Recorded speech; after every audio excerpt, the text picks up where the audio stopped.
इथे आधी मराठी चालतं नंतर हिंदी असं म्हणत अजित पवारांनी खडसावलं। इथे मराठी शिकली नाही तर गडबड होणार नाही असंही अजित पवार म्हणाले।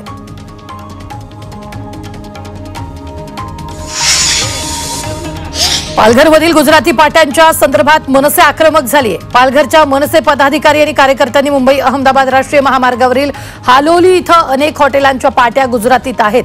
या पाट्यांची मनसेकडून तोडफोड करण्यात आली। बेळगाव महानगरपालिकेत मराठी भाषिक नगरसेवक आक्रमक झाले। कानडी सक्तीच्या विरोधात नगरसेवकांनी सर्वसाधारण सभेत आवाज उठवला। महापौराच्या गाडीवरील मराठी बोर्ड का हटवला असा सवाल मराठी भाषिक नगरसेवकांनी भाजपच्या महापौरांना केला। माणिकराव कोकाटेंबाबत सोमवारी निर्णय घेणार असल्याची माहिती अजित पवारांनी दिली आहे। कोकाटेंसोबत समोरासमोर बसून चर्चा करणार आणि त्यानंतर कारवाईबाबत निर्णय घेऊ असं अजित पवारांनी स्पष्ट केलंय। तसंच बोलताना प्रत्येकानं तारतम्य ठेवलं पाहिजे अशा शब्दात अजित पवारांनी कोकाटेंचे कान टोचले। सत्कार सोहळ्यादरम्यान अचानक वीज गेल्यानं अन्न आणि नागरी पुरवठा मंत्री छगन भुजबळ बांधकाम विभागावर चांगलेच संतापले। पुणे जिल्ह्यातील इंदापूरमधील विश्रामगृहात सुरू असलेल्या सत्कारावेळी अचानक वीज पुरवठा खंडित झाला। यामुळे उपस्थित सर्वच थोडेसे गोंधळले। मात्र सत्कार स्वीकारत असतानाच वीज गेल्यानं छगन भुजबळ यांनी तीव्र नाराजी व्यक्त केली। सध्याच्या निवडणूक आयोग म्हणजे मोदी शहांनी निर्माण केलेली विंचवाची शेती आहे। भारतीय लोकशाही निवडणूक प्रक्रिया विषारी करण्याचं काम या लोकांनी केले असल्याची टीका सामनातून करण्यात आली आहे। तसंच भारतीय लोकशाहीच्या केविलवाण्या स्थितीलाही निवडणूक आयोगच जबाबदार असल्याचा घणाघात सामनातून करण्यात आला। संजय गायकवाड यांनी 500 रुपयाच्या स्टॅम्प पेपरवर करार केलाय। करार करून संजय गायकवाडांनी जलील यांना आव्हान दिलं। आझाद मैदानात या कुणात किती दम आहे असं थेट आव्हान गायकवाड यांनी जलील यांना दिले। तर दोघांच्या वादात जात धर्म आणि कोणताही तिसरा कार्यकर्ता येणार नसल्याचं करारात गायकवाड यांनी लिहिलंय। संजय गायकवाड यांनी ललकारलं असलं तरी तो विषय माझ्यासाठी संपलाय असं संभाजीनगरचे माजी खासदार इम्तियाज जलील यांनी म्हटलंय। तसंच मी त्यांच्यावर बोलणार नाही असंही जलील यांनी स्पष्ट केलंय। यवतमाळच्या पुसदमधील राष्ट्रवादीचे मंत्री इंद्रनील नाईक यांचे ज्येष्ठ बंधू ययाती नाईक यांनी भाजपात प्रवेश केला। दिल्लीत भाजपचे राष्ट्रीय महासचिव अरुण सिंग यांच्या उपस्थितीत त्यांनी भाजपात प्रवेश केला। 1 ऑगस्टला कोल्हापुरातील शिवसेना उद्धव बाळासाहेब ठाकरे पक्षाच्या पदाधिकाऱ्यांची मुंबईत बैठक होणार आहे। उद्धव ठाकरेंकडून जिल्हाप्रमुख पदावरून असलेली नाराजी दूर करण्याचे प्रयत्न सुरू आहेत। या बैठकीत कोल्हापूर जिल्हा कार्यकारिणीत बदल होण्याचीही शक्यता आहे। वर्ध्याच्या देवळीचे आमदार राजेश बकाने यांनी पुलगाव इथल्या ग्रामीण रुग्णालयाला भेट दिली। यावेळी रुग्णालयातील असुविधा पाहून आमदार बकाने यांनी अधिकाऱ्यांची चांगलीच झाडाझडती घेतली आहे। भेटीदरम्यान रुग्णालयातील रुग्णांची इथल्या असुविधेचा पाढाच वाचल्यानं आमदार चांगलेच संतापल्याचं पाहायला मिळालं। हर्षल पाटीलच्या आत्महत्येचा सखोल तपास केला जाईल अशी प्रतिक्रिया अजित पवारांनी दिली आहे। तर कुठल्याही कंत्राटदाराची बिलं थकीत नाही असंही अजित पवारांनी स्पष्ट केलं। हर्षल पाटीलची आत्महत्या नसून हत्या आहे असा आरोप खासदार संजय राऊतांनी केलाय। तर सदोष मनुष्यवधाचा गुन्हा दाखल करण्याची मागणीही त्यांनी केली। हर्षल पाटील आत्महत्येवरून राऊतांनी सरकारवर हल्लाबोल केला। राज्यात जलजीवनची 16,000 कोटींची बिलं थकीत असून सरकार छोट्या कंत्राटदाराची अडवणूक करतंय असा आरोप आमदार रोहित पवारांनी केला। हर्षल पाटीलच्या आत्महत्येवरून रोहित पवारांनी निशाणा साधला। शेतकऱ्यांपाठोपाठ आता छोट्या कंत्राटदारावर आत्महत्येची वेळ सरकारनं आणली आहे अशी टीका काँग्रेस नेते विजय वडेट्टीवारांनी केली आहे। हर्षल पाटील आत्महत्या प्रकरणात त्यांनी सरकारला जाब विचारलाय। कंत्राटदार हर्षल पाटील आत्महत्या प्रकरणाच्या पार्श्वभूमीवर ठाणे पीडब्ल्यूडी कार्यालयात ठेकेदारांनी घोषणाबाजी करत प्रशासनाचा निषेध केलाय। आमच्या मागण्या मान्य करा नाहीतर खुर्च्या खाली करा अशा घोषणा यावेळी देण्यात आल्या। उपकंत्राटदार हर्षल पाटील याच्या आत्महत्येच्या निषेधार्थ सांगली शिवसेना उद्धव बाळासाहेब ठाकरे पक्षाच्या वतीनं आंदोलन करण्यात आलं। जिल्हा परिषद कार्यालयासमोर निदर्शनं करत सरकारचा निषेध करण्यात आला। हर्षल पाटीलच्या कुटुंबाला न्याय मिळावा अशी मागणी यावेळी करण्यात आली। पश्चिम रेल्वेकडून महाराष्ट्र आणि विशेषतः पालघरवर वारंवार अन्याय केला जात असल्याचा आरोप करण्यात आला। डहाणू वैतरणा प्रवासी सेवाभावी संघटनेकडून हा आरोप करण्यात आला। वंदे भारत एक्सप्रेसला गुजरातच्या वलसाड आणि वापी या 24 किमीमध्ये 2 थांबे तर महाराष्ट्रात मात्र 120 किमीमध्ये एकही थांबा दिला नसल्याचं या संघटनेनं म्हटलेलं आहे। कौटुंबिक हिंसाचाराच्या तक्रारीनंतर 2 महिने अटक करता येणार नाहीये। कौटुंबिक हिंसाचाराच्या कायद्यांचा गैरवापर रोखण्यासाठी अलाहाबाद उच्च न्यायालयानं सुप्रीम कोर्टाकडे काही मार्गदर्शक तत्व सुचवलेत आणि त्याला सुप्रीम कोर्टात मंजुरी दिली आहे। राज्यात ज्येष्ठ नागरिक सुरक्षित नसल्याचं पुढे येत आहे। गेल्या 6 महिन्यात राज्यात 60% ज्येष्ठ नागरिकांची हत्या झाली आहे। गृह विभागानं नगर विधान परिषदेत सादर केलेल्या कायदा आणि सुव्यवस्थेवरील अहवालात ही माहिती दिली आहे। आर्थिक लाभ, मालमत्ता हडप करणं, कौटुंबिक वाद, मानसिक ताण अशी कारणं यामध्ये आहेत। जालन्यात प्रहार संघटनेसह शेतकऱ्यांनी जालना संभाजीनगर महामार्गावर चक्काजाम आंदोलन केलंय। महामार्गावर पत्ते खेळून सरकारसह कृषी मंत्री माणिकराव कोकाटेंचा निषेध व्यक्त करण्यात आला। तर शेतकऱ्यांची सरसकट कर्जमाफी करण्याची मागणी करण्यात आली। धुळे जिल्ह्यातील साक्री इथं शेतकऱ्यांच्या कर्जमाफीसाठी बैलगाडी घेऊन शेवाळी फाटा महामार्गावर चक्काजाम आंदोलन करण्यात आलं। यावेळी कृषी मंत्री माणिकराव कोकाटे यांची मंत्रिमंडळातून हकालपट्टी करण्याची मागणी करण्यात आली। तर शेतकरी कर्जमाफी आणि अन्य मागण्या पूर्ण होत नाहीत तोपर्यंत प्रहारचा लढा सुरूच राहील असा इशारा आंदोलनकर्त्यांनी दिला। नंदुरबारमध्ये प्रहार संघटनेच्या वतीनं कार्ली फाट्याजवळ रास्ता रोको आंदोलन करण्यात आलं। विविध मागण्यांसाठी आंदोलन करण्यात आलं। महायुती सरकारनं निवडणुकीच्या काळात अनेक घोषणा केल्या होत्या, मात्र या घोषणांचा सरकारला विसर पडला। त्यामुळे सरकारनं केलेल्या घोषणांची आठवण करून देण्यासाठी हे आंदोलन केलं गेलं। नागपूरच्या गौंडखेरी भागात प्रहार संघटनेच्या वतीनं चक्काजाम आंदोलन करण्यात आलेलं आहे। शेतकरी कर्जमाफीच्या मागणीसाठी हे आंदोलन करण्यात आलं। यावेळी आंदोलकांनी अंत्यसंस्कारासाठीचा रथ जाळून सरकारचा निषेध नोंदवला। धाराशिवमध्ये प्रहार संघटनेनं चक्काजाम आंदोलन केलं। सोलापूर धुळे मार्गावर शेतकरी आणि दिव्यांगांच्या प्रश्नासाठी रास्ता रोको आंदोलन करण्यात आलं। या आंदोलनामुळे महामार्गावर वाहनांच्या लांबच लांब रांगा लागलेल्या होत्या।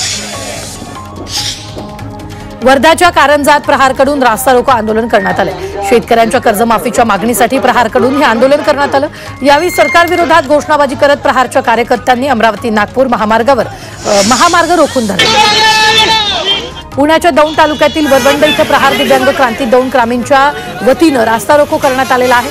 शेतकऱ्यांची कर्जमाफी तसंच शेतमजूर, मेंढपाळ, मच्छीमार यांच्या प्रश्नांसही हा रास्ता रोको करण्यात आला। यावेळी प्रहारच्या कार्यकर्त्यांकडून सुमारे अर्धा तास महामार्ग रोखून धरला। भंडारा नागपूर महामार्गावरील खरबी रोड इथं प्रहारच्या वतीनं चक्काजाम आंदोलन करण्यात आलं। शेतकऱ्यांच्या कर्जमाफीसाठी आणि विविध मागण्यांसाठी प्रहारच्या वतीनं हा रास्ता रोको करण्यात आला। मागण्या पूर्ण न झाल्यास तीव्र आंदोलन छेडणार असल्याचा इशारा प्रहारच्या कार्यकर्त्यांकडून देण्यात आला। रत्नागिरीच्या लांजा इथं प्रहार संघटनेनं चक्काजाम आंदोलन केलंय। शेतकऱ्यांसाठी आणि दिव्यांगांसाठी प्रहार संघटना रस्त्यावर उतरली आहे। शेतकऱ्यांचा सातबारा कोरा करण्यासाठी तहसीलदारांना निवेदन देण्यात आलं। नाशिकच्या अडगाव नाका परिसरात प्रहारचं आंदोलन केलंय। शेतकरी कर्जमाफीसह विविध मागण्यांसाठी मुंबई आग्रा महामार्गावर महामार्ग रोखून धरण्यात आला। कृषी मंत्री माणिकराव कोकाटेंचे बॅनर घेऊन प्रहारसह अनेक शेतकरी संघटना आंदोलनात सहभागी झाल्या। यावेळी पोलिसांचा चोख बंदोबस्त ठेवण्यात आला। साताऱ्याच्या वाई तालुक्यातील कुसगावच्या ग्रामस्थांनी प्रस्तावित स्टोन क्रशर प्रकल्पाच्या विरोधात आंदोलनाचा पवित्रा घेतला। या कुसगाव ते मंत्रालय मोर्चात 3 गावांचे शेतकरी आणि ग्रामस्थ सहभागी झाले। गेल्या 8 दिवसांचा प्रवास करत हा मोर्चा आता मावळमध्ये दाखल झाला। हा प्रकल्प रद्द करण्याची मागणी करण्यात आली। रायगडच्या पेन तालुक्यातील वडखळ येथील JSW कंपनीच्या विस्तारित प्रकल्पाविरोधात ग्रामस्थ आक्रमक झाले। यापूर्वीच्या प्रकल्पामुळे मोठ्या प्रमाणात प्रदूषण होत असून अनेक आजारांना सामोरं जावं लागतंय। त्यामुळे या प्रकल्पाविरोधात ग्रामस्थांनी आक्रमक पवित्रा घेतला। पुण्यात नोंदणी महानिरीक्षक कार्यालयात स्वाभिमानी ब्रिगेडच्या कार्यकर्त्यांनी ठिय्या आंदोलन केलं। सर्वसामान्यांचे प्रश्न मांडतेवेळी रवींद्र बिनवडे यांनी उद्धट आणि मुजोर वागणूक दिल्याचा आरोप करत हे ठिय्या आंदोलन करण्यात आलं। यावेळी रवींद्र बिनवडे यांचा राजीनामा घ्यावा अशी मागणी कार्यकर्त्यांकडून करण्यात आली। डोंबिवलीतील रस्त्यांवरील खड्ड्यांचा प्रश्न दिवसेंदिवस गंभीर होत चाललेला आहे। या खड्ड्यांविरोधात मनसेनं अनोखं आंदोलन केलं। रस्त्यावरील खड्ड्यांमध्येच वृक्षारोपण करत निषेध करण्यात आला। रस्त्यावरील खड्डे न बुजवल्यास तीव्र आंदोलन करण्याचा इशारा मनसेनं महापालिकेला दिला। शिवसेना उद्धव बाळासाहेब ठाकरे पक्षाच्या वतीनं धुळे महापालिकेसमोर घंटानाद आंदोलन करण्यात आलं। मालमत्ता कर, शासनाला जमा होणाऱ्या उपकरांची टक्केवारी रद्द करा या मागण्यांसाठी हे आंदोलन करण्यात आलं। यावेळी महापालिका आवारात घंटानाद करत प्रशासनाच्या विरोधात जोरदार घोषणाबाजी करण्यात आली। मुळशीतील टाटा धरण हे 79.74% भरलेले धरणातून 2,500 क्युसेस पाण्याचा विसर्ग सुरू आहे। धरणातून 50 गावांना पिण्याचं तसंच सिंचनासाठी पाणी पुरवठा करण्यात येत आहे। पावसाचं प्रमाण पाहून धरणातील पाण्याचा विसर्ग कमी जास्त करण्यात येईल। तसंच मुळशीतील शेतकऱ्यांनी नदीपात्रात उतरू नये आणि नदीपात्रात साहित्य अथवा जनावरं आढळल्यास तात्काळ हलवण्यात यावीत अशी सूचना प्रशासनाकडून करण्यात आली आहे। वाशिम जिल्ह्यात मागील 3 दिवसापासून पावसाची संततधार सुरू आहे। वाशिममधील 3 मोठ्या पाणी प्रकल्पांपैकी एक असलेला सोनल प्रकल्प ओव्हरफ्लो झालाय। त्यामुळे परिसरातील पिण्याच्या पाण्यासह हजारो हेक्टरवरील सिंचनाचा प्रश्न निकाली निघाला। सार्वजनिक गणेशोत्सवाच्या मोठ्या गणेश मूर्ती समुद्रात विसर्जन करण्यास न्यायालयानं परवानगी दिली आहे। लालबागचा राजा, चिंचपोकळीचा चिंतामणी, मुंबईच्या राजासह सर्व सार्वजनिक गणेशोत्सव मंडळाच्या सर्व गणेश मूर्तींच्या विसर्जन मिरवणुकीची परंपरा अखंड राहणार। भाजप नेते आशिष शेलार यांनी एक्सवर पोस्ट करत याबाबत माहिती दिली।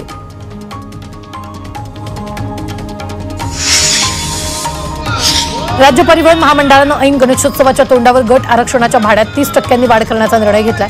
गणेशोत्सवानिमित्त कोकणात जाण्यासाठी गट आरक्षण करणाऱ्या प्रवाशांनी एसटीच्या या निर्णयाबाबत नाराजी सूर आळवण्यास सुरुवात केली आहे। रेल्वे प्रशासनानं गणपतीसाठी सोडलेल्या विशेष ट्रेनचं आरक्षण काही सेकंदात फुल झालंय।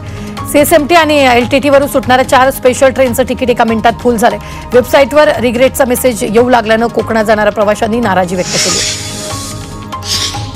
पुण्यात सिंहगड रस्त्यावरील उड्डाणपुलाचं स्वातंत्र्य दिनाला उद्घाटन होणार आहे। सिंहगड रस्त्यावरून स्वारगेटला जाण्यासाठी शिवाकाशी चौक ते हिंगणे हिंगणे या उड्डाणपुलाचं काम अंतिम टप्प्यात आलेलं आहे। सिंहगड रस्त्यावरील वाहतूक कोंडीतून यामुळे पुणेकरांची सुटका होणार आहे। म्हाडाच्या सोडतीमधील 20% योजनेतील घरांच्या किमती सोडतीनंतर संबंधित खासगी विकासकानं मनमानीनं भरमसाठ वाढ केलेली आहे।